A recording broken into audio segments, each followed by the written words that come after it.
The cafe was buzzing with noise, the hiss of espresso machines, the clatter of cups, and the constant murmur of voices blending like music.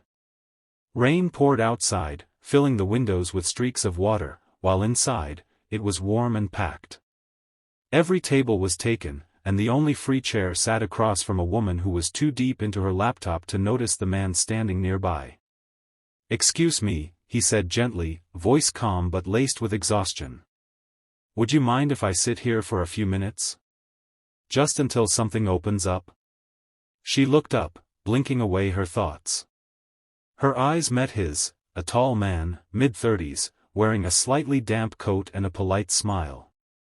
In his arms was a sleeping girl, maybe 6 years old, her curly hair tucked under a pink beanie. Amelia hesitated. She had deadlines. Reports.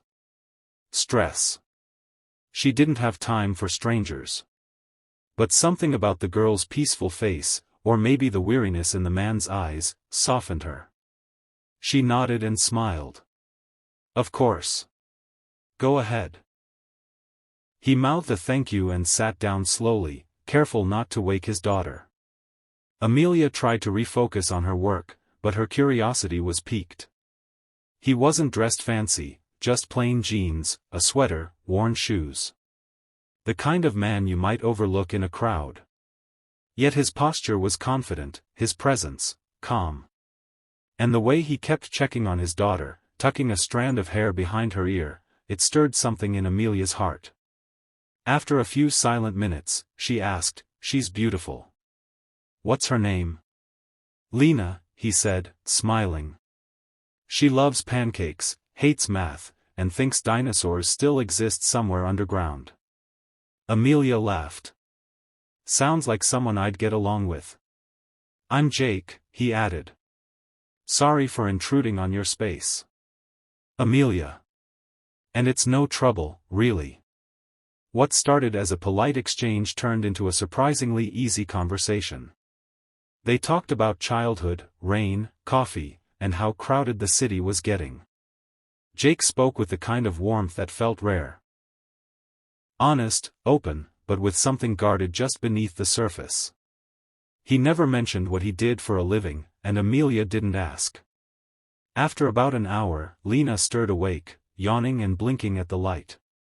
Jake stood. "Thanks again," he said, adjusting Lena's coat. "You probably just made our whole day better." Then they were gone. Amelia didn't think she'd see them again.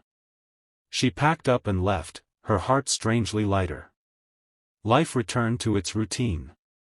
Office deadlines, team meetings, lonely dinners. 2 days later, everything changed. Her company had been acquired. Whispers spread through the building like wildfire: new owner. New leadership. Big changes. Everyone was tense. At the mandatory staff meeting that Friday, Amelia sat near the back, scrolling nervously through her notes. The CEO's assistant tapped the mic and cleared her throat. "Please welcome the new owner and acting CEO, Mr. Jake Reynolds."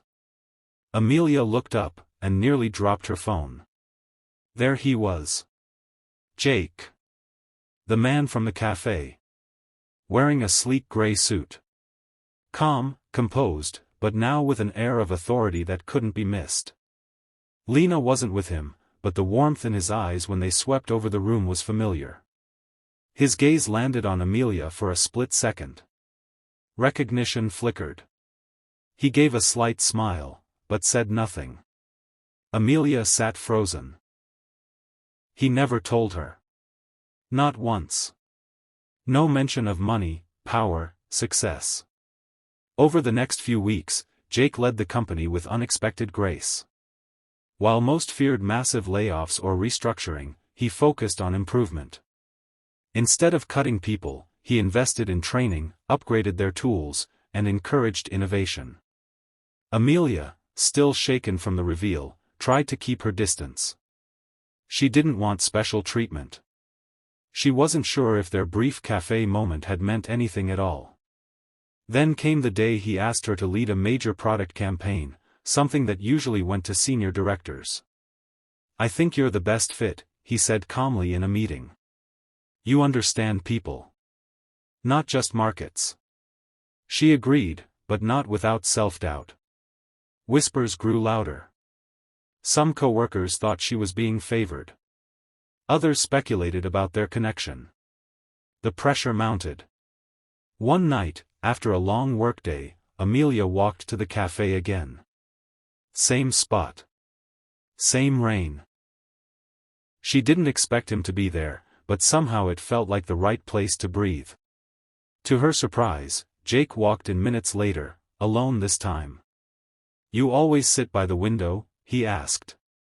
I like the view, she replied. He sat across from her again. I didn't plan any of this, he said softly. I just needed a place to sit.